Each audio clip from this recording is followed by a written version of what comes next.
Voilà, alors nous sommes prêts et nous commençons. Bonjour et bienvenue à tous à cette formation sur le plan d'affaires, un plan d'affaires bien spécifique, un plan d'affaires pour artistes et créateurs.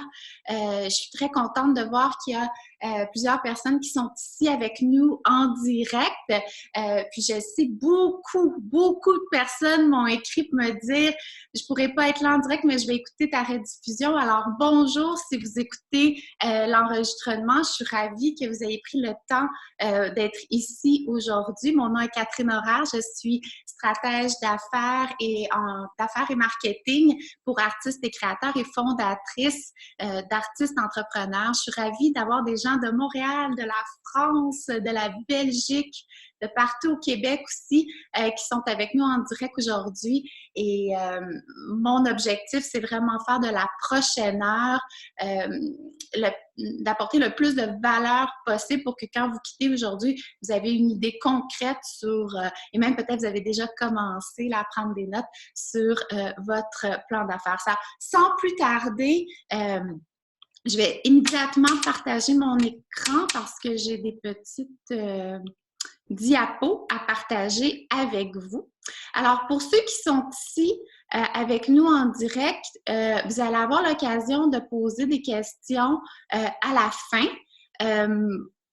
Ceci dit, moi, je n'ai pas accès au chat pendant que ça fait trop de choses à l'écran, là. Alors, ça déconcentre. Alors, je n'ai pas accès au chat pendant.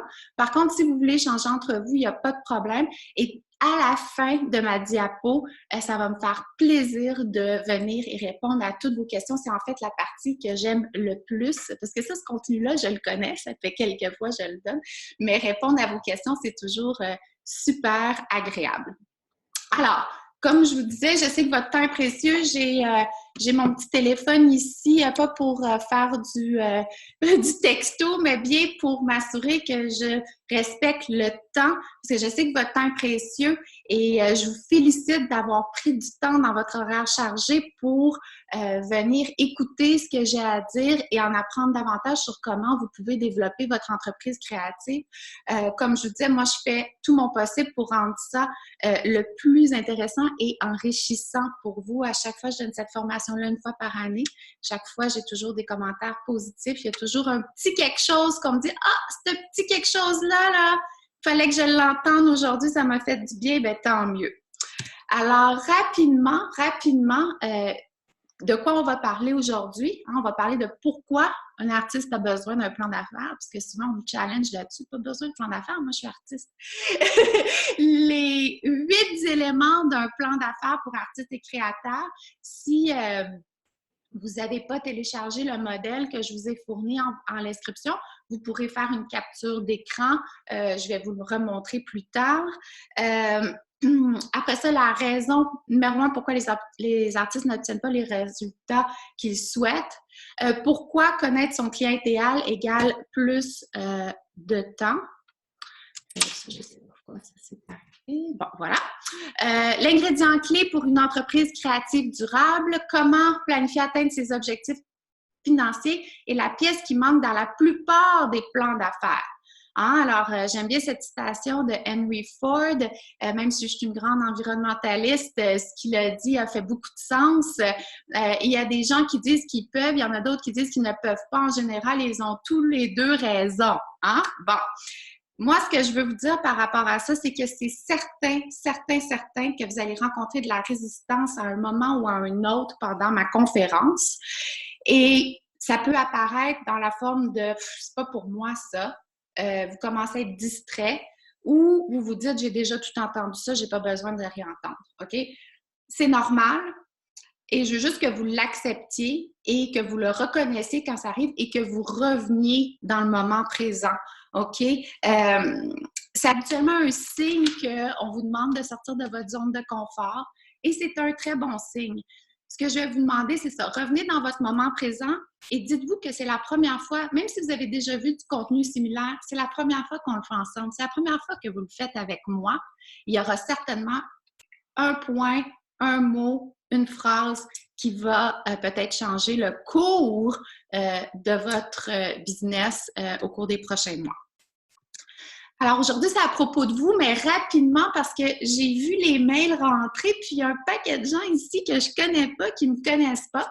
Alors, c'est important pour moi de me présenter rapidement. Alors, vous savez, je suis Catherine Horard, fondatrice d'Artistes Entrepreneurs, mais qu'est-ce que ça veut dire ça? Moi, j'ai presque 20 ans. Oui, ça fait presque 20 ans d'expérience.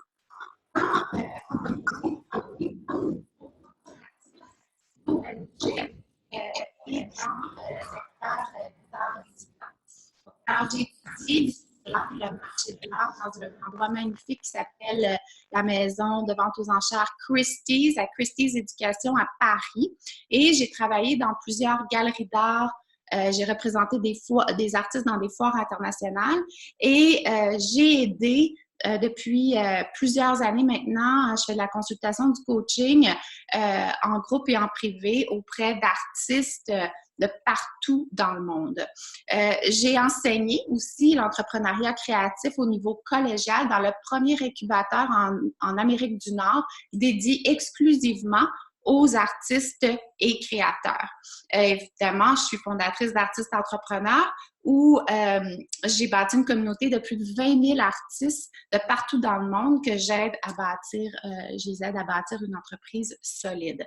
Alors, je connais un petit peu de quoi que je parle. Ici, vous me voyez sur les 3 photos. Au milieu, je suis en train de faire un live Facebook ou Instagram.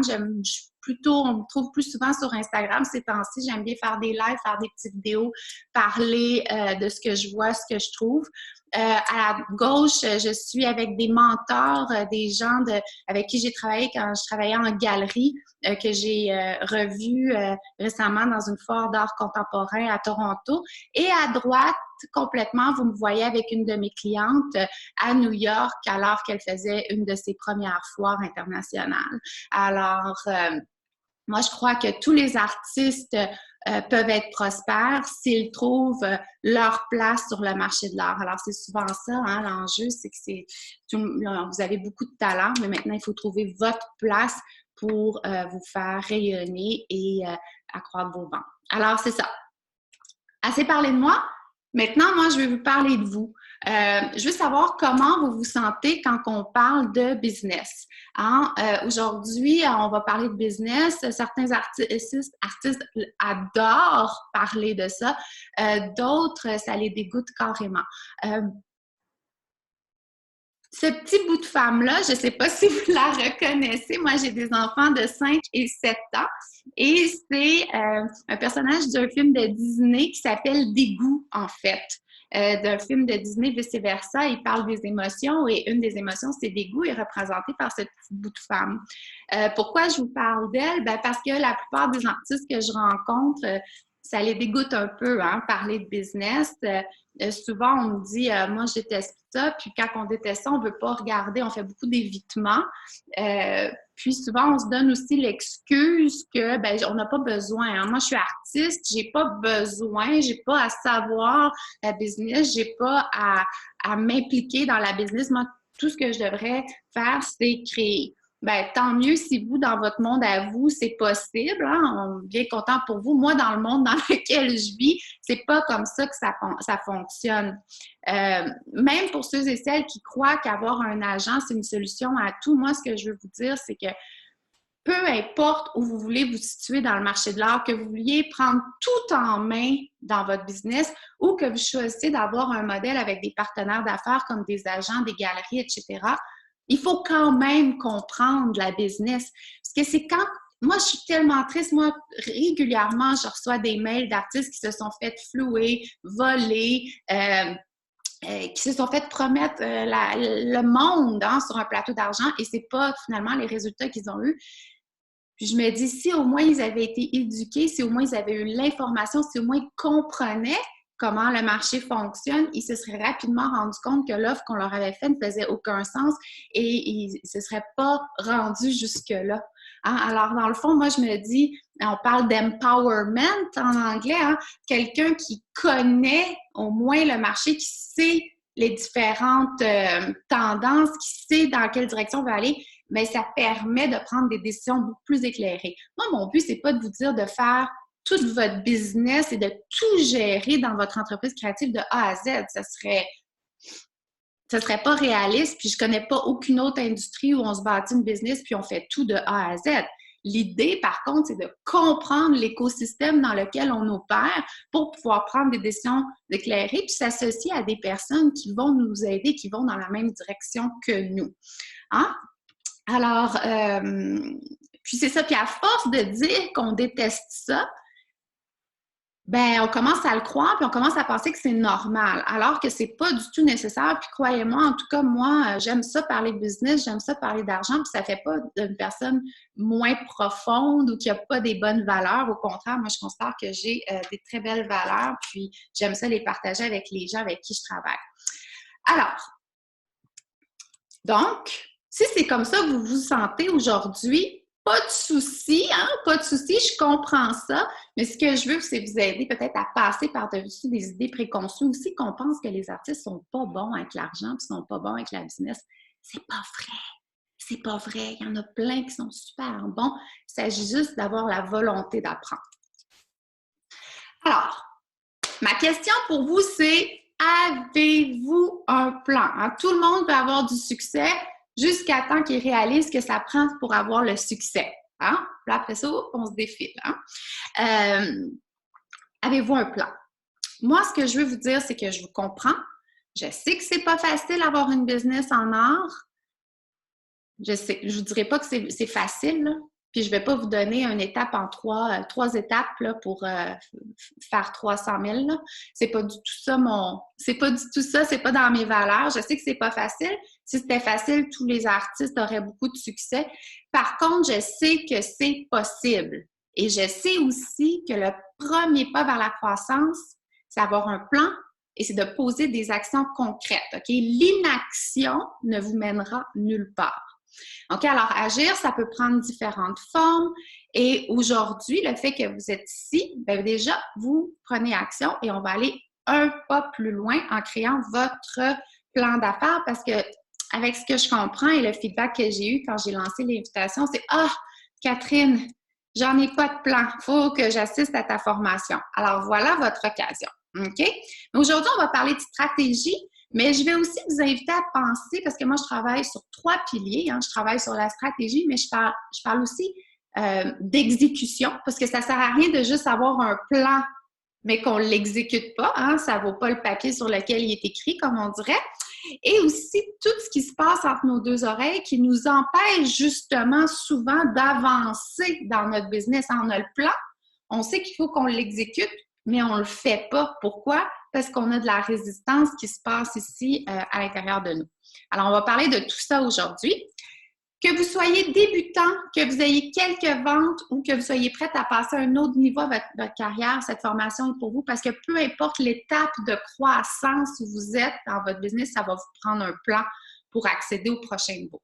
Alors, si vous êtes tanné de tourner en rond, prête à essayer quelque chose de nouveau, prête à sortir de votre zone de confort et comprendre peut-être ce qui vous a empêché jusqu'à maintenant d'avancer, bien, c'est pour ça qu'on est ici aujourd'hui. J'adore Greg McKeown. Il a écrit le livre « Essentialisme ». Je ne sais pas si c'est traduit en français, mais on m'a dit que oui, il me semble. Qui dit que si vous ne priorisez pas votre vie, quelqu'un d'autre le fera pour vous et c'est tellement vrai. Aujourd'hui, on reprend les rênes, on reprend le contrôle. Éliminez les distractions, arrêtez le multitâche, sortez vos cahiers de notes, votre petit café et restez jusqu'à la fin. À la fin, je vais prendre toutes vos questions. Je ne suis pas pressée. Ceux qui ont assisté à des formations avec moi avant savent qu'il n'y a pas de questions tabous. On va ouvrir le chat et vous allez pouvoir me demander ce que vous voulez dans le chat et ça me fait toujours plaisir de répondre. À la fin de la formation, je vais aussi prendre 5 minutes de vous parler de mon programme L'incubateur artiste entrepreneur. Je prends 5 minutes de votre temps, il n'y a aucune obligation. J'ouvre ce programme-là une fois par année et c'est aujourd'hui que ça se passe. Alors, pourquoi on a besoin d'un plan? Bien, pour avoir plus de clarté, pour évaluer nos options. Quand est-ce qu'on prend vraiment le temps de s'asseoir? Moi, souvent, les gens me disent « Catherine, est-ce que tu penses que ce serait une bonne idée que j'investisse dans ça ou que je paye pour ça? Est-ce que je devrais aller vers ça? » Puis ma question, c'est toujours « Oui, mais c'est quoi les autres options? » C'est ça ou quoi? Il est où ton budget? Où est-ce que tu prends ces sous-là? Puis si tu investis là-dedans, quel retour tu peux t'attendre? Si tu investis dans autre chose, quel retour tu peux t'attendre? Puis là, on me regarde comme « Ouh, wow, OK, je ne m'étais pas rendue là dans mon processus de réflexion. » Alors, prendre le temps de s'asseoir et évaluer nos options. Il faut faire ça au moins une fois par année, n'est-ce pas? Moi, je le fais dans mon business, je le fais dans ma vie personnelle aussi. Pour prendre des décisions éclairées, hein? Une fois qu'on a évalué nos options, on peut prendre des décisions éclairées. On se sent mieux avec nos décisions. Changer de direction si nécessaire. On va se tromper. On va essayer des choses. Hein? Moi, je parle de design thinking, je parle de lean startup. C'est ça que j'ai enseigné au collégial. C'est pas infaillible, mais on apprend de nos erreurs. Hein? On essaie de minimiser les erreurs, mais il faut qu'on en fasse pour comprendre et après ça, changer de direction et avoir les résultats qu'on souhaite. Effectivement, pour accroître nos profits, on parle de vente, mais on veut aussi accroître nos profits. Alors, un objectif sans plan n'est qu'un souhait. Alors, voilà, vous l'avez reçu, c'est le modèle du plan d'affaires. On va passer à travers les huit sections rapidement aujourd'hui ensemble. Évidemment, on pourrait avoir une formation d'une semaine sur chaque élément du plan. Et d'ailleurs, on a beaucoup de formations dans l'incubateur qui nous permettent d'aller plus en profondeur sur chacun des éléments. Mais si vous êtes dédié, si vous prenez des notes aujourd'hui, si vous êtes prête à faire de la recherche après par vous-même, vous en avez suffisamment de contenu aujourd'hui pour vous rendre très, très loin. Moi, comme je dis tout à l'heure, je ne veux pas des artistes qui sont codépendants. Hein. On veut vous donner les outils. Alors aujourd'hui, vous avez suffisamment d'outils pour après ça avancer dans votre plan d'affaires. C'est pas un processus linéaire. Hein? Ça, nous, ce qu'on veut, c'est que l'ensemble soit cohérent. Ça se pourrait que vous commencez à remplir le plan d'affaires et rendu plus loin dans le processus, vous vous rendiez compte qu'il y a quelque chose qu'il faut que vous reveniez changer au début. C'est normal. C'est pas quelque chose qu'on écrit tout d'un trait. Des fois, on a besoin d'aller faire des ajustements. Bon, alors, première partie, votre vision et votre marque. Moi, j'aime ça appeler ça le pourquoi et votre pourquoi et je vais vous expliquer pourquoi. On ne peut pas créer un plan sans avoir une vision claire pour notre business, pour notre vie, pour notre carrière, appelez-le comme vous voulez. Si on ne sait pas où on s'en va, comment qu'on va faire pour savoir qu'on est rendu. Alors, c'est très important de savoir qui on est, où on s'en va et qu'est-ce qu'on a à offrir. Et ça, c'est sûrement que vendre mon art, c'est pas avoir une vision. Hein? C'est pas une vision, ça, vendre mon art. Il faut aller beaucoup, beaucoup plus loin pour vraiment savoir où je m'en vais avec mon plan d'affaires. C'est vraiment la base de votre plan d'affaires. C'est se dire où est-ce que je m'en vais avec tout ça et pourquoi. OK? Parce que c'est une chose de dire où je m'en vais, mais pourquoi je veux aller là. Et c'est vraiment ça, parce que comme j'ai dit au début, là, je sais que c'est pas facile, puis je sais que ça prend de la ténacité, de la persévérance. Si vous n'avez pas de la clarté sur où vous vous en allez, ça va demander un effort titanesque pour garder le cap. Hein? Imaginez, vous êtes pilote d'avion, mais vous ne savez pas où vous en allez, comment vous faites pour garder le cap, comment vous faites pour ne pas changer de direction, puis vous tromper. Bon, exactement. Impossible, n'est-ce pas?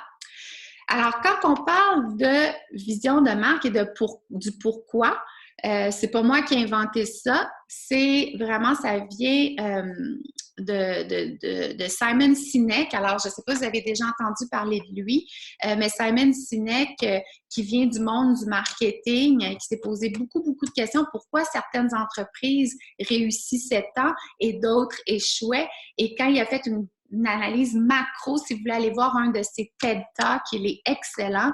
Je l'ai déjà aussi rencontré en personne, en conférence. C'est quelqu'un qui est très inspirant. Et lui, ce qu'il dit, c'est, en fait, les gens n'achètent pas ce que vous faites, ils achètent pourquoi vous le faites. Ça s'applique dans toutes les sphères d'industrie, mais mon Dieu, que ça s'applique encore mieux quand on parle d'art. Hein? Parce que les gens, là, ils s'intéressent, oui, à ce qu'ils voient, à ce qu'ils entendent, leur expérience, mais c'est tout ce qu'il y a derrière, hein, toutes les couches de profondeur du message qui fait qu'après, ils ont une connexion émotive et ils disent oui, je vais payer pour acheter l'œuvre, je vais payer pour aller au concert, je vais payer pour assister à une conférence et l'écouter parler. Alors, dans cette section-ci du plan, alors la section Votre vision et marque, des questions pour vous aider peut-être dans votre réflexion, pousser la réflexion, ça serait pourquoi je crée? Pourquoi je veux développer ma carrière et mon entreprise? Pourquoi les gens devraient s'intéresser à ce que j'ai à offrir? Quelles sont mes valeurs? Où est-ce que je me vois dans 1 an, dans 5 ans? Pourquoi? Si vous vous sentez bloqué, posez-vous la question 5 fois. Pourquoi? OK? Parce que souvenez-vous, hein, les gens n'achètent pas ce que vous faites, ils achètent pourquoi vous le faites, mais aussi il y a différentes étapes, hein, il y a un processus avant que quelqu'un achète.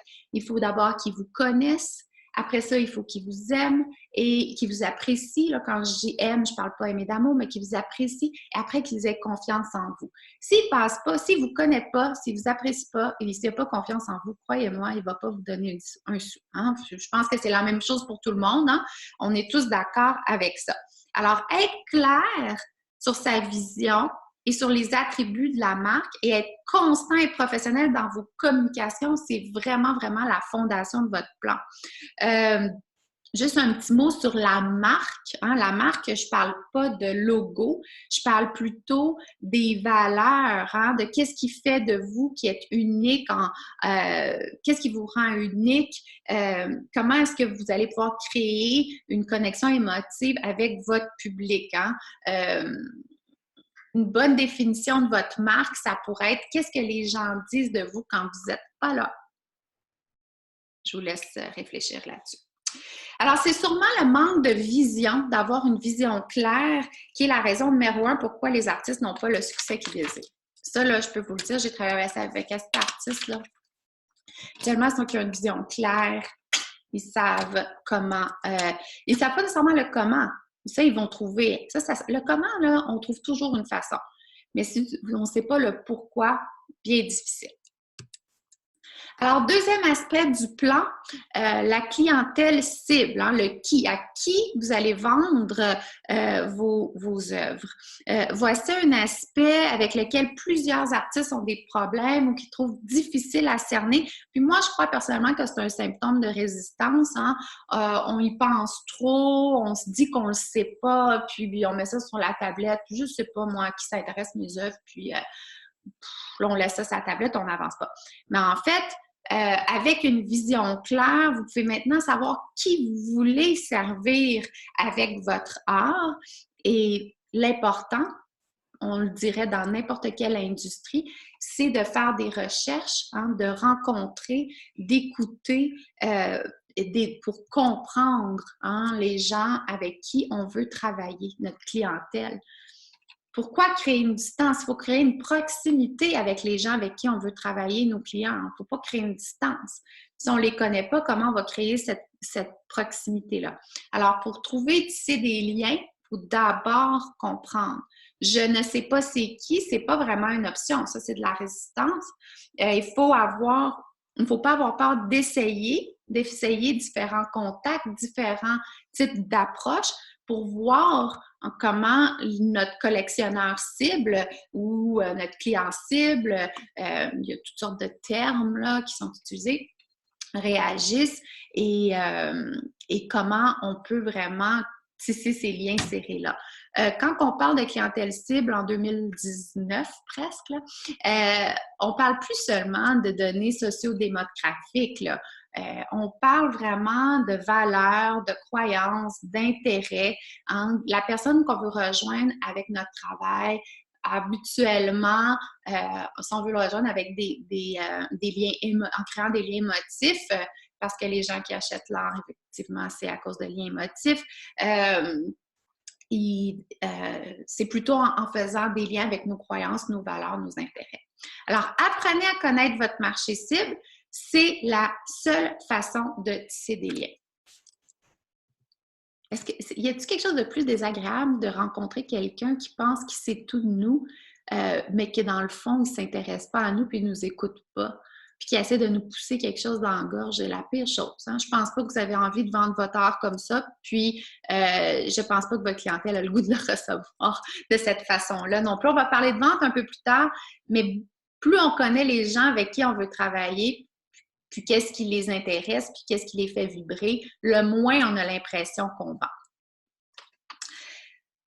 Revenu et stratégie de prix, combien on va faire avec tout ça? Hein? Maintenant qu'on connaît notre vision, notre marque et qu'on connaît notre marché, hein, la clientèle à qui on veut vendre, mais là, on commence à avoir de l'information pour réfléchir à notre offre, notre structure de prix, parce que tout ça doit être cohérent. OK? Lorsque vous planifiez votre stratégie de prix, OK? Là, je sais, là, c'est un défi des fois, mettre des prix sur nos œuvres, mais c'est quelque chose qu'on parle dans l'incubateur, mais aujourd'hui, je veux juste déjà vous donner une idée générale. Premièrement, rappelez-vous que de l'art, c'est des objets, c'est un produit, là, j'aime pas utiliser ça, produit, mais dans le contexte ici, on va le faire, là, de luxe. De luxe, hein? Pensez à la pyramide de Maslow, là, il y a des besoins hein, qu'on doit combler comme être humain, comme se nourrir, se vêtir et se protéger, avant de dire je vais investir dans l'art. Il faut être réaliste. Alors, c'est important que votre positionnement reflète ça. OK? Et après ça, ben, votre positionnement de prix. Après ça, votre stratégie de prix, des choses qu'il faut vraiment connaître en profondeur pour pouvoir être clair sur vos prix. Bon, d'abord, il faut connaître vos coûts. Il faut connaître vos coûts. Quand je demande à un artiste, c'est quoi ta marge de profit sur telle œuvre, puis il ne sait pas, comment est-ce qu'on peut savoir si le prix est bon si on ne sait pas c'est quoi notre marge de profit?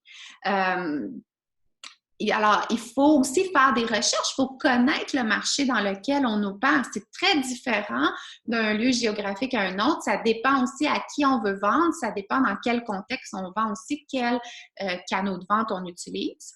Il faut valoriser son expérience, OK? Pour moi, ça m'importe peu que ça vous prenne 2 jours, 2 semaines ou 3 mois faire une œuvre. Ce qui est important, c'est combien de temps ça vous a pris. Parce que peut-être votre première œuvre vous a pris 3 mois, puis maintenant vous êtes capable de la faire en 2 jours. C'est pas, l'œuvre vaut pas moins, c'est parce que vous avez peut-être 5, 10, 15 ans d'expérience derrière vous qui vous permet de le faire comme ça. Alors, il faut valoriser son expérience, très important quand on met des prix sur notre travail, et il faut être cohérent. Et là, je vais revenir au deuxième point, pour faire sa recherche, pour pouvoir être cohérent. OK? Il faut devenir un expert de son marché, et oui, ça prend du temps, oui, il faut fouiller, et oui, des fois, c'est un peu plus long, mais ça paye à long terme. Parce que quand on se retrouve dans des conversations de vente, on est beaucoup plus confiant sur notre prix quand on a fait notre recherche, puis on sait pourquoi on demande ce prix-là. Et en passant, réduire vos prix, baisser vos prix. Si en ce moment, vous ne vendez pas et que là, peut-être votre beau-frère ou une cousine vous a dit « mais c'est parce que tes prix sont bien trop chers, baisse tes prix », permettez-moi, en tant qu'experte du marché de l'art depuis plusieurs années, de vous dire que c'est, selon moi, rarement la solution. Alors, voilà. C'est très rarement la solution de dire « je vais baisser mes prix ». Habituellement, c'est très mauvais pour votre marque et dans le fond, c'est plutôt peut-être que vous n'êtes pas dans le bon contexte et puis il y a d'autres façons là, que vous pourriez vendre vos œuvres à des gens pour qui le prix n'est pas un problème. OK, on est rendu à vos offres. Alors, encore une fois, j'utilise les termes produits et services, mais évidemment, on parle d'œuvres, on parle d'œuvres d'art. C'est parce qu'il y a des gens de toutes sortes qui ont toutes sortes de backgrounds. Alors, en général, je mets produits et services, mais on comprend ici qu'on parle d'art. Ça serait super, hein? Si votre vie, c'était je peins, je vends, je crée, je vends, hein? Ça serait juste ça, mais la réalité est différente. Dans la section, on va explorer qu'est-ce que vous vendez. Qu'est-ce que vous vendez? Moi, ce que je vous invite quand vous faites un plan d'affaires pour que votre business soit durable, disons que vous êtes représenté par une galerie, vous avez une expo à votre galerie si vous êtes chanceux une fois par année, normalement c'est aux 2 ans, mais là, vous avez des revenus qui sont en dents de scie comme ça. Hein? Des fois, vous avez une expo, ça va super bien, pour ça, plus d'argent, pour ça, de l'argent, pour ça, plus d'argent, pour ça, de l'argent. Alors, nous, ce qu'on veut pour assurer des revenus constants et durables, pour ne pas être toujours dans ces montagnes russes-là, c'est de regarder comment on peut diversifier. Moi, les artistes que je connais qui réussissent bien, là, ils ont rarement juste une source de revenus. Ils en ont habituellement 2 ou 3. Moi, je ne parle pas d'en avoir 25 là, parce que vous allez vous arracher les cheveux, là. Mais il faut penser qu'au lieu de faire ça, on veut que ça vienne commencer à faire ça. Et pour ça, bien, on ne peut pas juste attendre qu'une expo 2 ans va faire le travail. Fait qu'on ne veut pas s'éparpiller parce qu'on va être rapidement dépassé. On veut commencer par 1 ou 2 sources de revenus qu'on teste. On part petit et on bâtit sur ce qui fonctionne. Moi, je suis, comme je vous disais, là, très lean startup. On bâtit sur ce qui fonctionne. Tout ça, là, diversifier vos sources de revenus. Alors là, vous pouvez peut-être commencer à faire des petites séances de brainstorm. Comment est-ce que je pourrais diversifier mes revenus? Je vais vous donner 2 conseils. Ça doit être fait en cohérence avec votre vision, votre marque, votre public cible.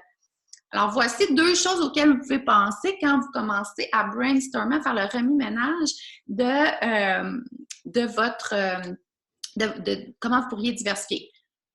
Numéro 1, pouvez-vous définir de nouvelles offres de produits ou services pour votre public cible? OK?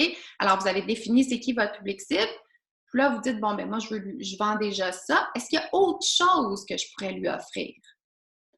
Inversement, ce que j'offre déjà, hein, ça c'est le 2e point, est-ce que je peux expandre cette offre-là et rejoindre un nouveau public cible? Hein?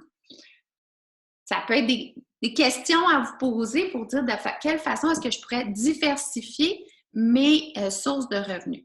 Okay? Et comme je vous disais, on ne lance pas tout ça en grande pompe, hein? On crée une offre de base, on commence tout petit, on teste le marché rapidement. On veut pas passer 1 an à développer une source de revenus. Hein? On veut créer quelque chose assez rapidement, de base. On le teste sur le marché. On ne veut pas perdre notre temps, on ne veut pas perdre trop d'argent. Et après, on va obtenir la rétroaction du marché pour pouvoir ensuite s'ajuster et réitérer, changer ce qu'on a changé pour accroître notre business, nos sources de revenus, évidemment. Canaux de vente. OK. Alors, qu'est-ce que c'est un canal de vente? OK? C'est le canal qu'on va utiliser, qu'on va servir pour vendre et distribuer nos offres, nos produits, nos services. Ils seront différents selon votre vision. Alors, par exemple, une boutique en ligne, c'est un canal de vente. Une galerie, c'est un canal de vente. Un partenariat avec une boutique spécialisée, c'est un canal de vente, un pop-up shop. Facebook est devenu un canal de vente, c'est un canal de communication, mais c'est aussi Facebook, Instagram sont devenus des canaux de vente aussi parce que maintenant on peut avoir. Alors, c'est le lieu où se passe virtuellement ou en personne la transaction, en fait. OK? Alors, ça, c'est un canal de vente. Alors, là, vous avez identifié vos offres. Vous savez c'est quoi vous avez à vendre. Maintenant, il faut voir, mais comment je vais les vendre? Hein? Oui, peut-être votre site web, mais comment aussi on peut élargir la portée pour avoir plus d'opportunités, plus d'occasions pour vendre notre travail. Je vois que j'ai des petits commentaires dans le chat. Je vous ai dit que je ne les voyais pas, mais je vais y revenir à la fin, c'est promis. Alors, canaux de vente, où j'en étais? Alors, oui, je vous ai dit que j'allais vous parler de vente, alors c'est maintenant que ça se passe. OK? Même si vous voulez vendre via des galeries. Alors, j'ai dit qu'un canal de vente, ça pourrait être une galerie, ça pourrait être une boutique. Il faut quand même apprendre à développer des compétences en vente. OK? Même si ce n'est pas vous qui allez vendre directement au collectionneur, c'est important que vous développiez des compétences en vente. Pourquoi? Parce que à tous les jours, en tant que représentant de votre art, vous allez devoir vendre. Hein? Vous allez devoir vendre. Si vous voulez rentrer dans une galerie, vous allez devoir vous vendre à une galerie. Vous allez vous retrouver en rencontre, en réunion. Vous allez devoir vendre vos idées. La galerie va vous inviter pour aller rencontrer peut-être un collectionneur qui veut une œuvre sur mesure. Si vous n'êtes pas capable de lui vendre votre idée, votre concept, il va peut-être choisir un autre artiste. Alors, vendre, avoir des compétences et vendre avec intégrité, ce qui est très important pour moi, c'est à la portée de tous et c'est nécessaire pour réussir en affaires. Et si le mot de la vente, un peu comme la petite bonne femme au début, vous dégoûte, hein? Peut-être que vous avez des mauvaises expériences, on a tous eu des mauvaises expériences, mais on en a tous eu des bonnes aussi, c'est juste qu'on a tendance à ne pas s'en souvenir. Dites-vous que vendre, c'est servir. Chaque fois que vous avez eu une expérience de vente qui a été positive, c'est que la personne qui était devant vous était dédiée à bien vous servir. Et quand on rencontre des gens comme ça, on ne se sent pas qu'on se fait pousser dans le dos pour acheter. Ça nous fait plaisir d'acheter parce qu'on se sent respecté, on se sent compris et on pense qu'on fait une bonne affaire. Alors, il faut prendre conscience de qu'est-ce que vendre veut dire pour nous et qu'il y a des moyens de faire ça de façon honnête et authentique et intègre. Même quand on est artiste. OK? Alors, petite parenthèse sur la vente, comme quoi que c'est important, peu importe où on est dans le développement de nos affaires. Alors, je vous ai promis au début qu'on allait regarder comment on peut planifier atteindre nos objectifs de revenus. Bien, je vous donne une formule toute simple maintenant, parce que maintenant que vous connaissez vos offres, vos prix, vos canaux de vente, vous pouvez commencer à jouer avec vos chiffres. Hein? Puis pour ceux d'entre vous que ça leur tente, vous pouvez même sortir un petit fichier Excel, là, mais ce n'est même pas nécessaire, et comprendre comment vous pouvez atteindre vos objectifs de revenus. Alors, d'abord, on détermine les canaux de vente. Hein, on en a parlé de ça. Où est-ce que les transactions, combien de portes que j'ai ou combien de lieux que j'ai où des transactions de mes œuvres peuvent se faire. Après ça, dans chaque canal de vente, c'est quoi je vends? C'est quoi mes offres? Parce que peut-être que dans un pop-up shop ou en ligne, vous ne vendez pas les mêmes choses que vous vendez avec votre galerie. Alors, chaque canal de vente auront peut-être des produits et services différents. Après ça, déterminez vos prix, les prix moyens des pièces que vous vendez dans chaque canal de vente. Vous pouvez y aller avec vos prix, vos revenus, vous pouvez y aller avec vos profits. Ça dépend de ce que vous souhaitez calculer. Et là, ça va vous donner une idée générale, mais qui va vous donner une bonne information sur ce que vous devez produire et ensuite vendre pour atteindre vos objectifs de revenus. OK? Si je suis allée trop vite, là, vous écouterez la reprise puis vous réécouterez cette partie-là, mais un coup qu'on a ces informations-là, on commence à savoir, hey, bon, ben si moi, je vais atteindre mon objectif de revenus, il va falloir que je vende. Puis là, on regarde ça, puis on se dit, ah, il faut que je vende 300 œuvres cette année. Il y a un problème. Je ne suis même pas capable de créer ça. OK? J'ai-tu un problème au niveau de mes prix? Ou mes canaux de vente, est-ce qu'ils sont capables de supporter ça? Et là, ça va vous donner un paquet d'informations. Puis quand je vous disais que le processus n'est pas linéaire, c'est ça que je voulais dire, c'est que vous allez peut-être devoir retourner et dire, oh, j'ai des petites choses à ajuster, moi, là parce que un artiste de mon calibre et de mon expérience peut s'attendre à faire un revenu de temps, mais avec les prix que je charge, puis les canaux de vente que j'ai et les œuvres que je crée, la quantité d'œuvres que je suis capable de créer dans une année, vous n'êtes pas une manufacture, là. C'est juste pas possible. Alors, il faut que je révise ma stratégie. D'accord?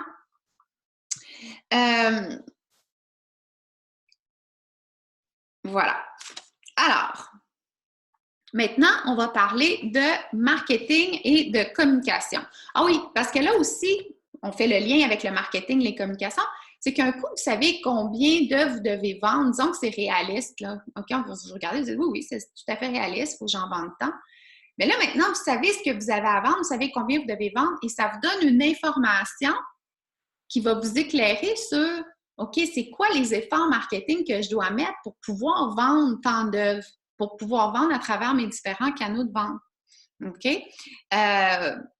Surtout si vous n'êtes pas représenté, ce qui est le cas de la plupart des artistes, vous n'avez pas de représentation, vous allez devoir investir dans votre propre marketing. Hein? Ben oui, mais Catherine, j'ai pas les moyens de faire ça. Ben, si vous étiez représenté par une galerie, vous donneriez 50% de vos ventes à la galerie et la galerie, vous vous croiseriez les doigts qui vont prendre cet argent-là et qui vont vous aider à accroître votre carrière, ce qui n'est pas toujours le cas en passant. On voudrait que ça soit ça, mais ce n'est pas toujours le cas. Alors, vous, si vous me dites que vous n'avez aucune marge dans vos profits pour investir dans votre marketing, bien là, il y a un enjeu justement avec vos marges de profit. OK. Alors ici, bon, une fois qu'on a de la clarté sur les aspects de notre plan, on peut mieux comprendre les actions que l'on doit prendre côté marketing. C'est exactement ce que je venais de dire.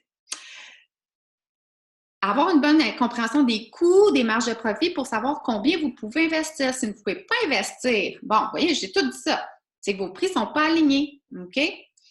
Alors, il faut voir comment on. En fait, l'idée, c'est combien de paires de yeux doivent voir vos œuvres pour que ça mène à une vente. J'ai une artiste que j'aime beaucoup, avec qui je travaille depuis bien longtemps, qui dit toujours « Une œuvre qui n'est pas vue ne peut être vendue. » Bien, c'est vrai, c'est vrai. Qui va vous acheter une œuvre qui ne l'a pas encore vue? Alors, c'est très important que vos œuvres soient au-devant, que les gens puissent vivre l'expérience de les côtoyer. OK? Et en passant, le marketing sur Facebook, quand je poste mon œuvre avec le titre, le prix, et m'envoyez-moi un message si ça vous intéresse. C'est pas une stratégie de marketing. Ça marche pour certains artistes, mais les artistes, si vous dites, je connais un artiste, là, il poste sur Facebook puis il vend tout, là. Moi, j'en connais des artistes comme ça, puis j'en connais aussi que ça a fait son temps. C'est pas une stratégie durable. Les réseaux sociaux, c'est des outils très performants qu'on peut s'en servir, mais ça prend une stratégie globale. C'est pas juste un post qui va faire votre carrière. OK? Ça fait son temps, ça. J'ai des artistes qui, malheureusement, ont mis tous leurs œufs dans le panier de Facebook. Ça a fait son temps pendant 6 mois, puis après ça, ils se sont retrouvés devant rien et ils ont dû tout rebâtir. Pour faire du marketing, ça vous prend du contenu, ça vous prend quelque chose à dire. C'est souvent ça qui arrête les artistes. Il faudrait que je pense, bon, qu'est-ce que je vais mettre sur Instagram? Puis c'est tout le temps du dernière minute. Puis là, ben, finalement, on ne le fait pas parce qu'on n'a pas le temps. Mais c'est vraiment qu'ils n'ont pas réfléchi à leur stratégie communication marketing. Ils n'ont pas réfléchi à qu'est-ce qu'ils vont dire à leur auditoire, à leur clientèle cible pour les intéresser à leur travail. Alors, le marketing de contenu, je vous rassure, ce n'est pas seulement faire des blogs. C'est de la communication. Il faut avoir quelque chose à dire, il faut être pertinent. Ça peut être des images. Oui, ça peut être un blog si ça vous intéresse, ça peut être des vidéos, mais c'est vraiment du contenu pour entrer en conversation, créer une conversation avec les gens qui s'intéressent à votre programme. C'est interagir en ajoutant de la valeur, en créant de la valeur, en étant cohérent et pertinent pour sa clientèle cible. On veut s'en servir pour bâtir votre crédibilité, votre visibilité, et ça n'a pas besoin d'être compliqué. Alors ici, je vous donne 5 étapes pour créer des stratégies de marketing qui ont de l'impact. Évidemment, là, on pourrait faire une présentation, même 2, là, complètes sur ça, mais déjà, si vous comprenez d'abord qu'il faut vous planifier. Planifier, OK? Après ça, il faut créer le contenu. Pas toujours penser à la dernière minute, qu'est-ce que je fais aujourd'hui, mais si on ne veut pas perdre trop de temps en marketing, il faut planifier et créer par batch. Il ne faut pas faire ça là, sur le bord d'un comptoir, puis c'est là qu'on se rend compte qu'on a ouvert notre téléphone, puis ça fait 20 minutes qu'on réfléchit au post Instagram qu'on va faire. Puis là, on trouve que ça prend une éternité. C'est parce qu'on n'a pas planifié, créé à l'avance. L'autre chose aussi que je remarque, c'est que beaucoup de gens créent du contenu, mais ils n'en font pas la promotion. Ils postent quelque chose une fois, puis après ça, on n'en parle plus, puis c'est déjà vieux, puis là, c'est très essoufflant si on ne fait pas la promotion de notre contenu, puis on le répète pas, parce qu'il faut savoir que maintenant, avec des algorithmes et les réseaux sociaux, on pense que tout le monde voit notre contenu, on a peur de déranger, mais ce n'est pas le cas. Il n'y a qu'une fraction des gens qui voient votre contenu. Alors, il faut répéter le message. Il faut participer à la conversation. Pas de « je poste » et je pars en courant et je me cache. Il faut faire partie de la conversation continuellement. Et dans la loupe, dans la roue, il faut évaluer nos communications. Parce que si on sait que nos communications ont de l'impact, on va être on va avoir beaucoup plus d'enthousiasme à les faire que si on ne sait pas. Hein? Alors, il faut trouver les outils qu'on a besoin pour évaluer nos communications et ensuite ajuster notre plan au fur et à mesure qu'on avance. Oh là là, je parle et je vois le temps qui avance. Voilà, il nous reste 2 points.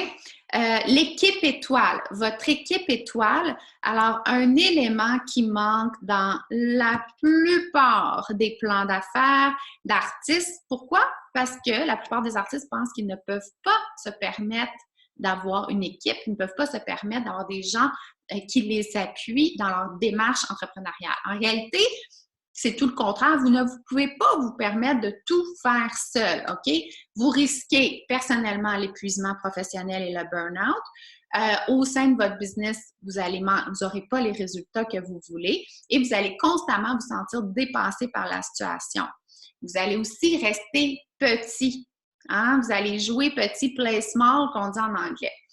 J'ai souvent des artistes qui me disent « Ah, moi, là, mon idole, c'est tel artiste, je voudrais tellement être comme cet artiste-là, puis je voudrais être tellement bon sur les réseaux sociaux où il vend tout le temps tout ce qu'il fait. Moi, c'est ça mon modèle. » Mais quand moi, je commence à étudier le modèle d'affaires de cet artiste-là, je réalise rapidement qu'il y a une équipe qui l'entoure.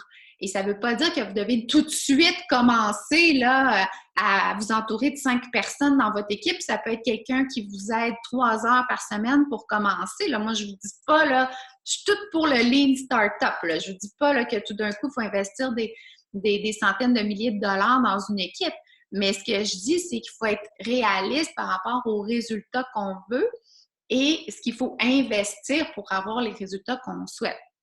Vous n'êtes pas bon dans tout, moi non plus. Et vous ne pouvez pas non plus être à plusieurs endroits au même moment. Alors, les questions à vous poser quand vous réfléchissez à... pardonnez-moi, je vais prendre une petite gorgée. Quand vous réfléchissez à votre équipe étoile, où est-ce que vous devriez investir en premier pour avoir de l'aide? Vous pouvez vous poser, c'est quoi ma zone de génie à moi? Où sont mes forces? Où sont mes faiblesses? Hein? C'est quoi que moi, je veux faire et que je fais bien et c'est quoi que je ne veux plus faire dans mon entreprise et que je ne fais pas très bien. OK? Au début, comme je vous dis, ce n'est pas une grande équipe, c'est peut-être une personne qui vous aide à temps partiel, c'est peut-être un stagiaire, c'est peut-être quelqu'un dans votre entourage qui dit « Moi, j'aimerais vraiment ça venir travailler dans ton atelier, je trouve ça apaisant et que là, tu n'aurais pas quelque chose à me faire faire. » Hein, il faut prendre toutes les offres qui se présentent à nous. Mais il faut commencer à penser à déléguer parce que c'est difficile aussi en lâcher prise du contrôle. Des fois, les gens me disent qu'ils n'ont pas les moyens, mais dans le fond, là, c'est lâcher prise du contrôle. Mais non, il n'y a personne d'autre qui peut faire ça à ma place, il y a juste moi qui peux le faire. Non. Non, croyez-moi, vous êtes remplaçable. La seule chose qu'il n'y a pas quelqu'un d'autre qui peut faire, c'est vos œuvres. Puis encore là, je connais plein d'artistes qui ont des assistants d'atelier, puis ça les aide à créer encore plus, puis avoir plus d'impact dans le monde. Ça ne peut pas tout reposer sur vous, OK?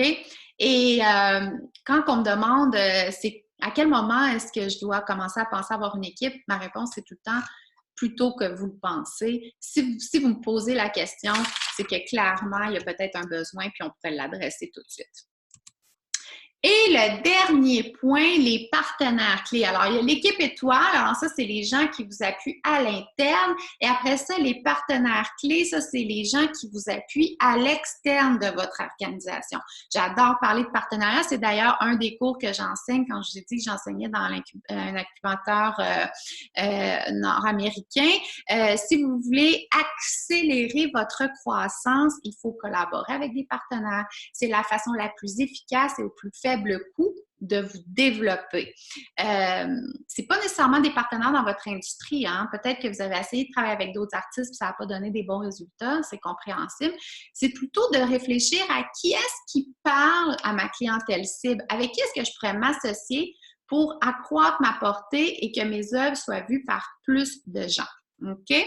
Alors, c'est aussi c'est des gens qu'on oublie dans le plan d'affaires, mais c'est une façon, comme je vous dis, qui vous permet d'avoir plus de portée à un faible coût. Alors, voici des petites questions que vous pouvez vous poser quand vous allez réfléchir à comment vous pourriez développer des partenariats pour étendre votre portée. Bon, d'abord, quels sont vos résultats souhaités? Okay? C'est approcher un partenaire puis pas savoir pourquoi on l'approche, ça part mal. Moi, j'ai toujours des gens qui m'approchent qui me disent «Oh, faudrait qu'on fasse quelque chose ensemble», puis quand je leur dis quoi, ils savent pas, puis je dis pourquoi, puis ils savent pas, mais ça serait cool, ouais, mais moi, j'ai beaucoup de choses à faire déjà qui sont très cool, alors vous me reviendrez quand vous aurez quelque chose d'un peu plus concret.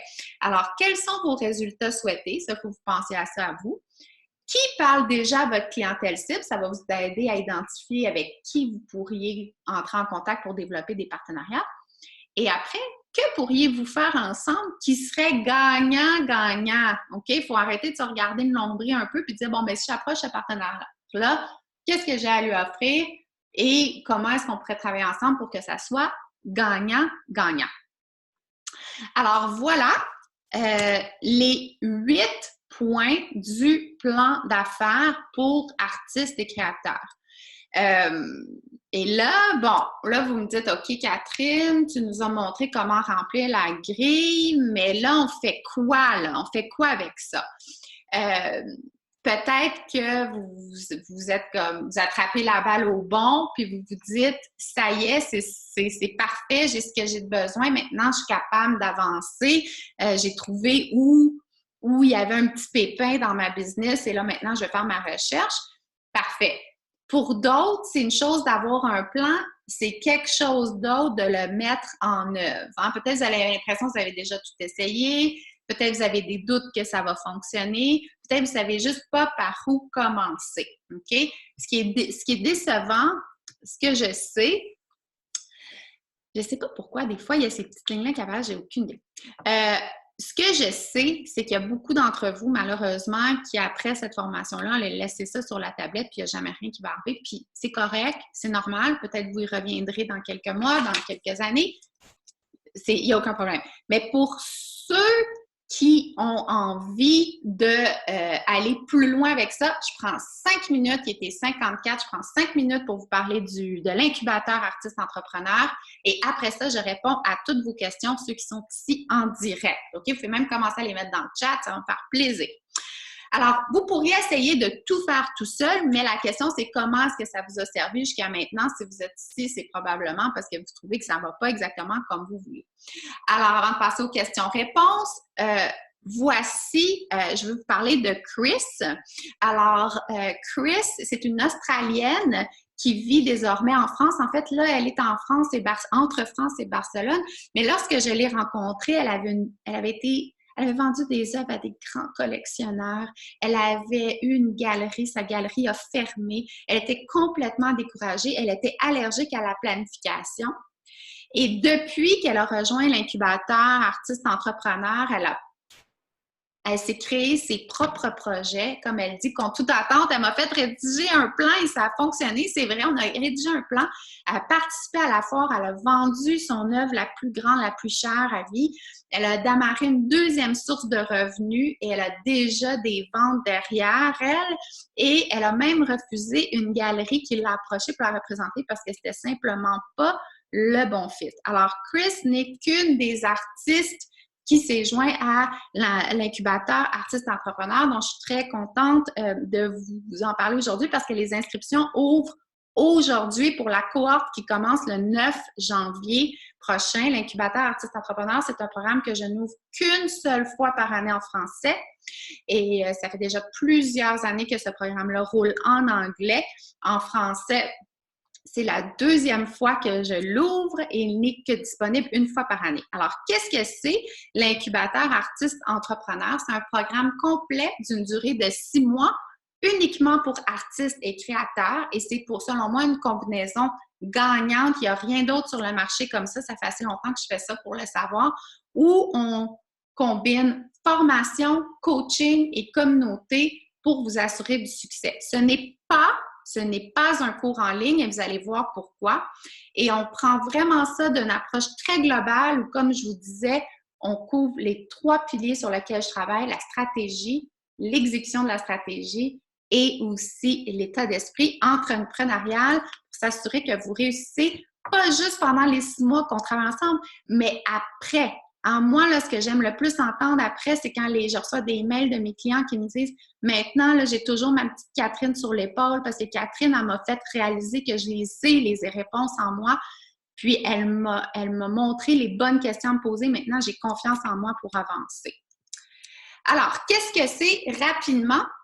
Alors, il y a 7 formations préenregistrées. Alors, vous avez accès à 7 formations vidéo préenregistrées dans lesquelles on parle de vision, clientèle cible, marque, stratégie de prix, site web, réseaux sociaux, relations publiques, compétences en vente, marketing de contenu, développer des partenariats, des galeries, tout ce qui est communication marketing, on en parle. Il n'y a pas de stress pour écouter les formations vidéo. Vous avez 6 mois, mais après ça, vous les avez accès à vie. Alors, vous n'avez pas le temps de les écouter en janvier, en février, c'est pas grave. Vous les avez à vie, vous avez le mot de passe, vous pouvez y retourner quand vous voulez. Je vais être très honnête avec vous. Moi, mes compétences, c'est les communications marketing, c'est le développement des affaires, c'est la vente. On en parlera. Je ne donne pas d'avis juridique, je ne donne pas d'avis fiscal. Je suis ni avocate, ni fiscaliste. OK? Alors, si c'est ça que vous recherchez, des conseils comptables, je ne suis pas la personne pour vous. Si vous cherchez des conseils pour développer votre vision, votre vision entrepreneuriale, votre façon de réfléchir, votre façon d'aborder des problèmes dans votre business et comment communiquer, là, je suis la femme pour vous. OK? Quoi d'autre? 2 fois par mois, on se rencontre le groupe pour des séances de coaching. Alors, 1 fois par 2 semaines, coaching de groupe où je réponds à vos questions, on parle de vos enjeux, on échange. Et à chaque semaine, je fais des heures de bureau. Alors, je suis live sur le groupe Facebook. On a une communauté privée réservée aux membres de l'incubateur. Et à chaque début de semaine, je suis live. On parle la semaine ensemble, on fixe nos objectifs. Et je réponds à toutes vos questions tous les jours, ou du moins au moins 3 fois par semaine, mais presque tous les jours. Là. Je suis sur le groupe Facebook, je réponds à vos questions, je vous encourage, on s'entraide. OK? Quoi d'autre qui est inclus là-dedans? 2 formations en planification stratégique. Alors, une par trimestre. Le programme est de 6 mois. Alors, on fait une formation, on fait une planification stratégique en janvier et on en fait une autre en avril. Puis, je vous donne tout le processus et vous avez les enregistrements. Et après ça, vous pouvez continuer à faire vos propres planifications stratégiques à chaque trimestre. J'ai des modèles aussi, des ressources. Des fois, les gens demandent des choses, on l'écrit au fur et à mesure. Des fois, on les a déjà. Il y a beaucoup d'informations dans la zone des membres. On fait aussi du pairage, alors un binôme, si vous êtes intéressé à avoir un binôme artiste pour aller encore plus loin dans votre démarche, c'est possible, c'est un choix. Et à chaque mois, je fais tirer une séance de coaching privé avec moi d'1 heure. Alors ça, c'est toujours très populaire. Alors, normalement, la valeur du programme, là, si on prend chaque élément séparé, si je vous offrais chaque élément séparé, ce serait 1 800 $ US, mais c'est définitivement pas ça que je vais vous demander. Alors, je vais vous présenter Isabelle. Isabelle, qui a été fait partie de la première cohorte de l'incubateur artiste entrepreneur. Elle avait une autre entreprise, Isabelle, et elle avait un peu mis de côté son art. La formation et le programme lui a permis de se remettre dans son art. Elle a fait des ventes, de côtoyer d'autres artistes. Elle m'a dit que même ce qu'elle a appris dans l'incubateur l'aide dans son autre business qui est nullement en lien avec les arts. Alors ça, j'ai trouvé ça bien amusant. Véronique aussi, elle est artiste depuis toujours, elle enseigne aussi. Peut-être certains d'entre vous même la reconnaissez. Elle est bien reconnue dans son milieu, mais elle voulait plus. Hein? Elle a fait beaucoup de choix pendant qu'elle était dans l'incubateur au niveau de relations avec ses galeries. Elle a entrepris des nouveaux projets et elle a même exposé pour la première fois à New York. Et en fait, la photo que je vous ai montrée au début, c'est pas avec elle, mais elle était là aussi. On a pu se faire un beau câlin. Moi, j'aime bien ça quand j'ai l'occasion là, de rencontrer mes clients en personne. Alors, Combien ça coûte? C'est soit 997 si vous payez d'un coup ou 6 versements de 197 US.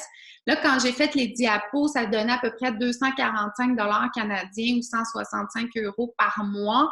Mais là, ça dépend toujours à quel moment là, que la transaction est faite. Mais en fait, vous pouvez rejoindre aujourd'hui l'incubateur pour 197 $ par mois pendant 6 mois.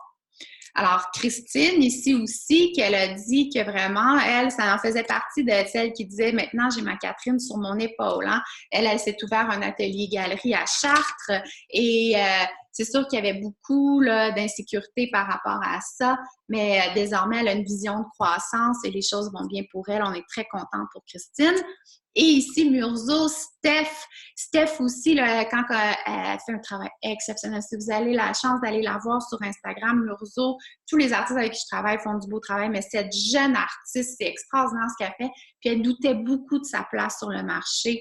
Et avec l'aide des autres artistes, elle s'est vraiment ancrée dans ce qu'elle voulait faire, ce qui est important pour elle. Elle a présenté ses œuvres en Suisse. En tout cas, vraiment un beau développement. Elle aussi manquait de confiance dans les décisions qu'elle avait à prendre et avec l'aide du groupe, on l'a vraiment propulsée au prochain niveau.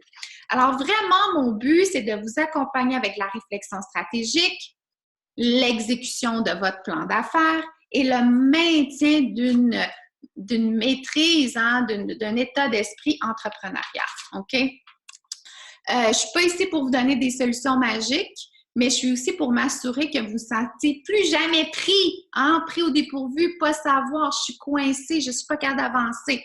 Avec les formations, le coaching, la communauté, je vous le dis, ça fonctionne, puis ça fait que si vous êtes prêt, c'est pas une solution magique, il faut que vous vous investissiez, là, c'est pas juste de mettre l'argent, il faut s'investir en temps, en énergie, vouloir que ça fonctionne, mais ça marche, OK? Si on est prêt à sortir de notre zone de confort, c'est extraordinaire les choses qui peuvent arriver. Et moi, mon engagement vers vous, je prends le succès de mes clients à cœur et je veux que mes clients réussissent. Au début du programme, on nomme c'est quoi qu'on veut, pourquoi on est dans le programme, puis qu'est-ce qu'on veut atteindre comme objectif. Et s'il n'y a rien qui bouge pour vous, on se rencontre en privé, on discute de qu'est-ce qui se passe. Il n'y a jamais un artiste qui est laissé pour compte dans l'incubateur. On s'occupe de tout le monde, OK? Alors, la question, c'est comment voulez-vous vous sentir en 2019? Est-ce que vous vous joignerez à nous avec une communauté d'artistes qui veulent que les choses se fassent différemment? Nous, on commence le 9 janvier. Et si vous pensez qu'on pourrait faire la part parfaite, moi, ça me ferait un plaisir immense de faire ça avec vous. Alors, les inscriptions se font sur le site web à l'adresse artiste-entrepreneur.co/incubateur et ça se fait jusqu'au 19 décembre et dès le retour des fêtes, déjà le 19 décembre, le groupe Facebook va être installé, les conversations commencent, on échange, on apprend à se connaître et le 9 janvier, oh là là, on se met au boulot. Alors, voilà mon petit pitch. J'ai pris un petit peu plus que 5 minutes, mais je pense que vous allez me pardonner, car maintenant, je vais fermer ça et je vais arrêter de partager mon écran et je vais répondre à toutes vos questions. J'étais vraiment, vraiment reconnaissante envers Mère Nature et que nous avons pu se rendre à la fin. Voilà. OK. Il y a des gens qui me disaient qu'ils ne m'entendaient pas. Ça, c'est dommage. Alors, si vous avez des questions, je vous invite à les... Je vais juste mettre ici. Là, je fais ça parce que des fois, les gens veulent aller voir pour l'incubateur. Si vous voulez aller cliquer sur le lien, voilà, il est là. Alors, j'ai une question ici. Est-ce que... ça, c'est...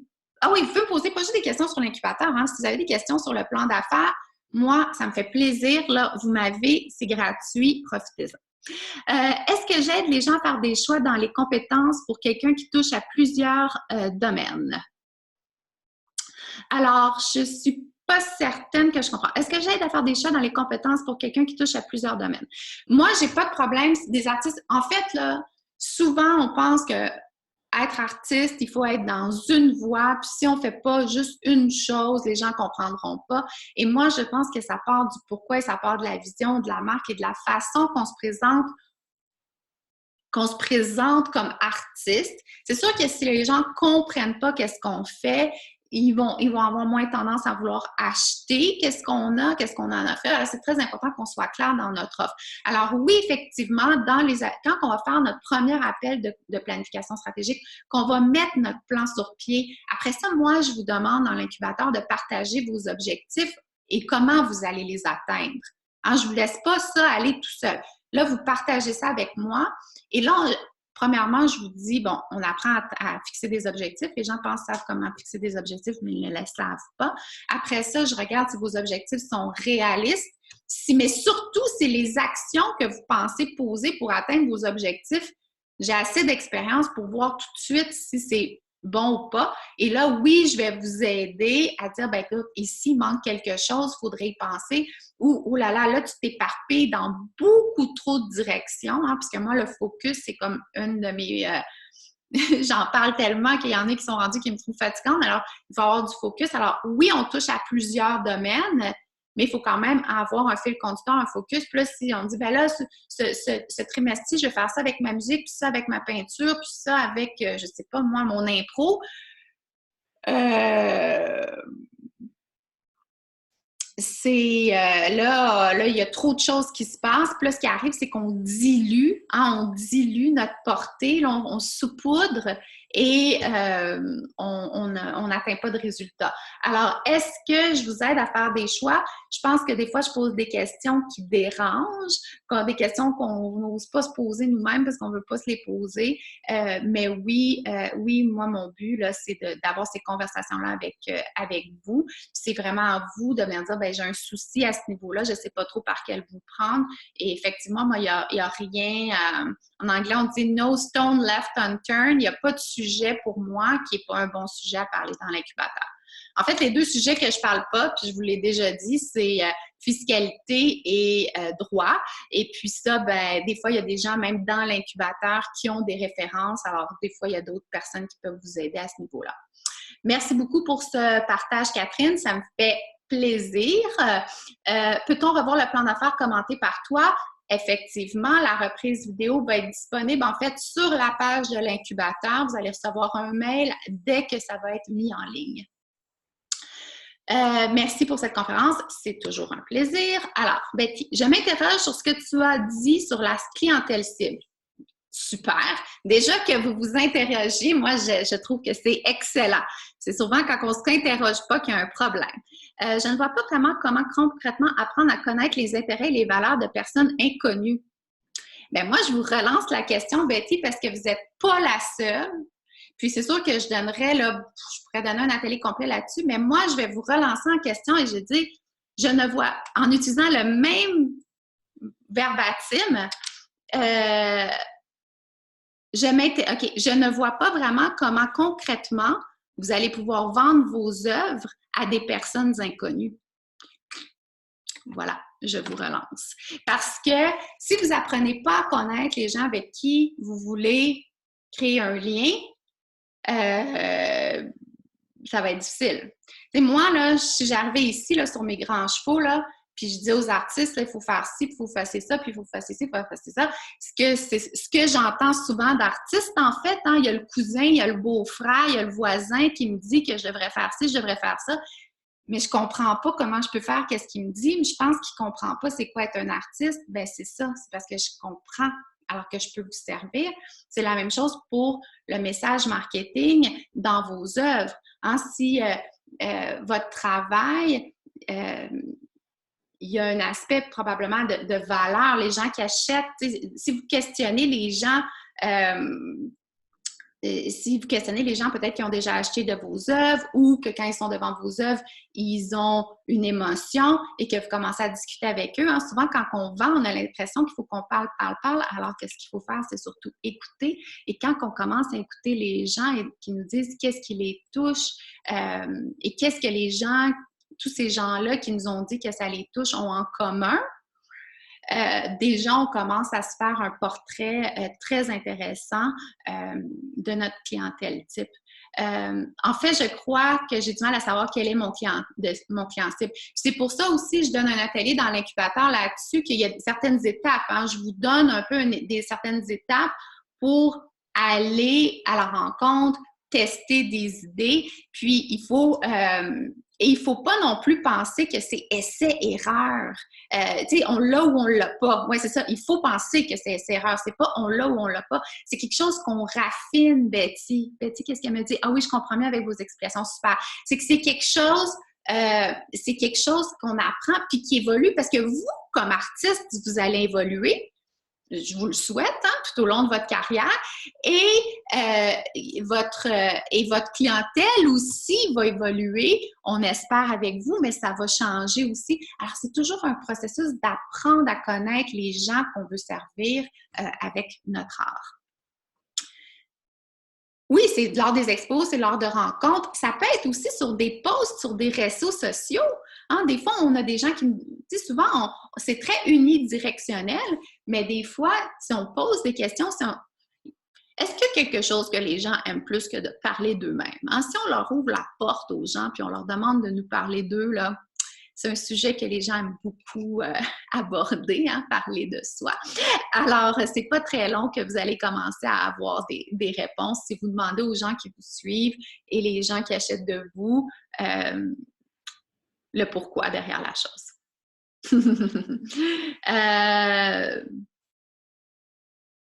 Ou un petit café, hein? C'est le fun d'inviter les gens pour un petit café, pour avoir une petite conversation. Des fois, il faut sortir de l'atelier.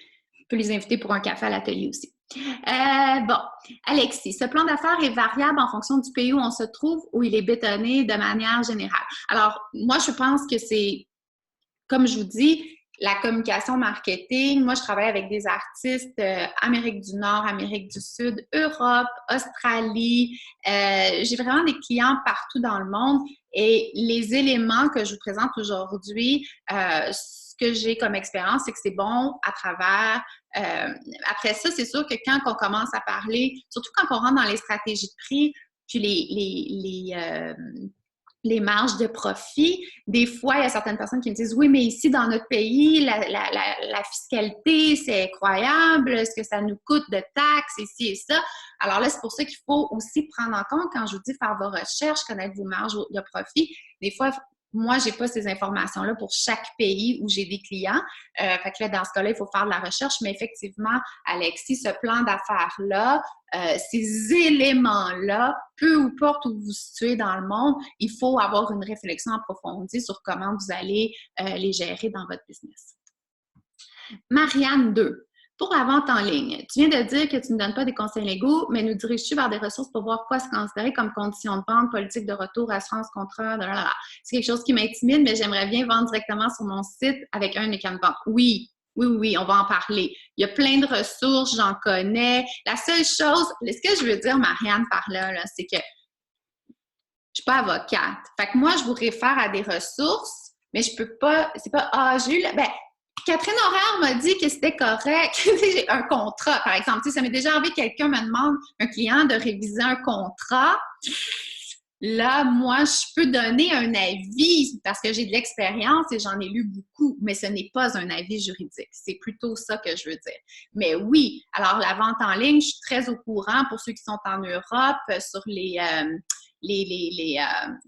GDPR guidelines, là, les nouvelles lignes directrices pour vendre en ligne ou même juste avoir des transactions, prendre le mail de quelqu'un sur son site web. Il y a des directives maintenant très importantes qui ont été mises en place depuis le mois de mai en Europe. Et ça, oui, je suis tout à fait au courant de ça. Puis je peux définitivement m'assurer que oui, pour tous ceux et celles qui ont des questions, tout ce qui est en lien avec le marketing par mail. Il y a des lois maintenant. On ne peut pas faire ce qu'on veut. Là. Quand moi, je vois un artiste là, qui copie-colle 50 adresses mail dans un email et qui envoie la promotion de son prochain vernissage, c'est pas... Quand les gens me disent « Moi, j'ai pas envie de me mettre un système mail », là, je dis « C'est pas une question d'avoir envie ou pas envie, là, c'est la loi. Tu n'as pas le choix. Si tu veux communiquer par mail avec tes clients, tu peux pas commencer à copier-coller des adresses que tout le monde va. OK. Ça fait plaisir. Alexis, il faut avoir une base clientèle pour avoir des retours. Betty, c'est pour ça que je dis qu'il va y avoir un processus d'essai-erreur, mais En fait, si je pouvais avoir une conversation avec vous, ben, tu sais, on pousserait la conversation, puis on verrait que ce que j'ai dit plus tôt, c'est que des fois, on se complique un peu la vie là, quand il est le temps d'identifier son client cible, là, puis il y a plein de choses qu'on peut faire pour un peu enlever le stress de ça, puis de le faire avec un peu plus d'aisance. Oui, ben oui, vendre des produits dérivés de son art, ça peut être une belle façon quand on a parlé de diversifier diversifier les revenus. Hein? C'est une très belle façon de regarder. Puis c'est là aussi qu'il faut connaître notre clientèle cible et de dire, bon, ben est-ce que ma clientèle actuelle, ce serait des gens qui seraient intéressés à avoir ça ou est-ce que ça serait ou est-ce que je vais devoir développer une nouvelle clientèle pour les produits dérivés? Ça, c'est toutes des choses qu'on regarde dans l'incubateur. Quand on regarde votre site web aussi, la seule, en fait, les formations sont toutes préenregistrées, à part les ateliers de planification stratégique que je donne en direct. Ils sont enregistrés aussi si vous ne pouvez pas être là mais parce que j'aime avoir l'échange. Et la formation sur le site web aussi, elle est donnée en direct avec une rediffusion parce que je donne du feedback concret sur les sites web de mes clients dans l'incubateur. Alors, c'est pas juste un atelier théorique où on parle de qu'est-ce qui fait un bon site web. On regarde les sites web des artistes dans l'incubateur et on apprend à partir de ça. Alors là, après ça, c'est question de vendre des produits dérivés, vendre d'autres choses, avoir une boutique en ligne. On peut tout regarder ça ensemble et voir si c'est cohérent. Des fois, il y en a qui se partent des marques aussi, une sous-marque pour garder une approche beaux-arts et après ça, une approche un peu plus commerciale. Puis si on regarde ça ensemble, quels sont les pour et les contre des différentes approches. Oui, j'ai des plateformes à recommander. On me demande ici pour le site, est-ce que tu trouves les meilleures plateformes à utiliser? Oui, je recommande des plateformes. Puis ce qui est intéressant, c'est qu'on est une communauté. Il y en a toujours qui vont être plus avancés que vous. Et il y a toujours dans des artistes qui vont être plus débutants que vous, dans différents niveaux. Fait que oui, je partage mes connaissances, j'ai plein de choses à partager sur comment ça marche sur le web, c'est quoi des outils intéressants, les pour et les contre de certains. Puis après ça, c'est l'expérience des artistes qui sont là aussi, qui vous disent, regarde, moi, j'ai mis beaucoup d'argent dans cette plateforme-là, puis ça n'a vraiment pas valu le coup. À la place, investis ici, puis prends l'argent qui te reste pour faire autre chose. En tout cas, c'est vraiment, vraiment pertinent. Puis moi, j'ai comme de l'expérience à travailler. Hier, quelqu'un m'a demandé avec combien d'artistes j'ai travaillé. 500, 700, c'est vraiment, j'ai vraiment travaillé avec beaucoup d'artistes. Alors, je sais qu'est-ce qui a bien fonctionné. Puis, je sais aussi des fois qu'il y en a qui viennent me voir puis ont mis de l'argent dans des plateformes qui n'ont pas servi. Puis, c'est dommage. C'est vraiment dommage puisque c'est pas là où ils auraient dû investir leur argent. Alors, voilà. Je pense que j'ai répondu à toutes les questions. Si vous avez d'autres questions, c'est encore le temps. Et puis, sinon, écoutez, moi, ce que je veux, c'est vous remercier vraiment pour mon cœur pour votre présence aujourd'hui. Une dernière question. Comment évaluer le prix de nos œuvres? Je suis nouvelle dans le domaine et j'ai de la difficulté à mettre un prix. Alors là, j'en ai parlé un petit peu. Je vous invite de retourner dans la section prix. Et si vous voulez aller plus loin, là, ma réponse va être un peu plate, mais joignez-vous à l'incubateur parce qu'il n'y a pas un artiste que c'est la même façon. Il faut vraiment regarder comment on le fait comment on le fait. C'est très différent, là. OK? Alors, il faut regarder vos œuvres, il faut regarder votre marché. Quand moi, j'ai quelqu'un qui me pose quelque chose sur Facebook, dit « Catherine, peux-tu m'aider à mettre un prix sur cette œuvre-là? » C'est une approche beaucoup plus globale qu'il faut faire. Alors, oui, vous pouvez revenir là, au début de la formation si vous l'avez manqué. Et sinon, je vous invite à vous joindre à l'incubateur parce qu'on va en parler amplement. OK? Alors, merci. Il y en a qui me disent merci, plein d'idées. Artiste, entrepreneur, maman, Isabelle, oh là là. Il y a quelqu'un hier qui m'a dit, une artiste qui m'a dit qu'elle s'est fait dire par un professionnel du milieu de l'art qu'elle n'était pas une vraie artiste parce qu'elle avait des enfants et donc qu'elle ne pourrait jamais se dédier 100% à son art. Et immédiatement, j'ai dit, mais est-ce qu'elle aurait dit la même chose si c'était un homme? Évidemment, non. Isabelle, j'ai plein de choses à dire là-dessus.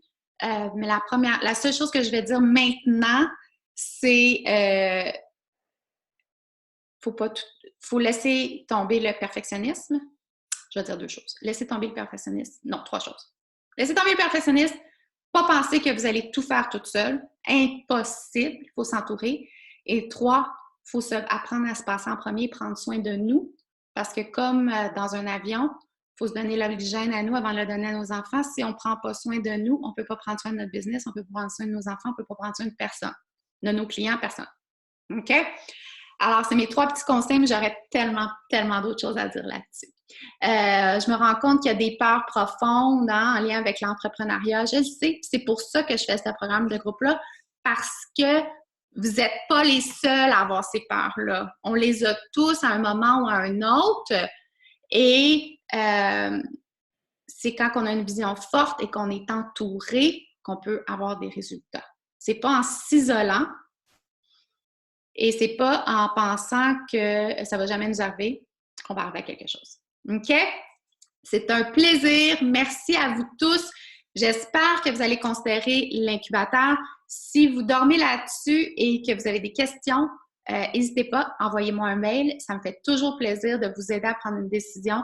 Moi, je ne veux dans ce programme que des gens qui sont les bons pour le programme. Alors, ça ne me gênera pas de vous dire si je ne pense pas que c'est pour vous. Je l'ai déjà dit et je vais le redire encore. Je veux des gens, moi je sais c'est pour qui. C'est pour des gens qui sont prêts à prendre l'action. Si vous avez des doutes, écrivez-moi et on pourra en discuter. Merci pour tout et à très, très bientôt. Au revoir.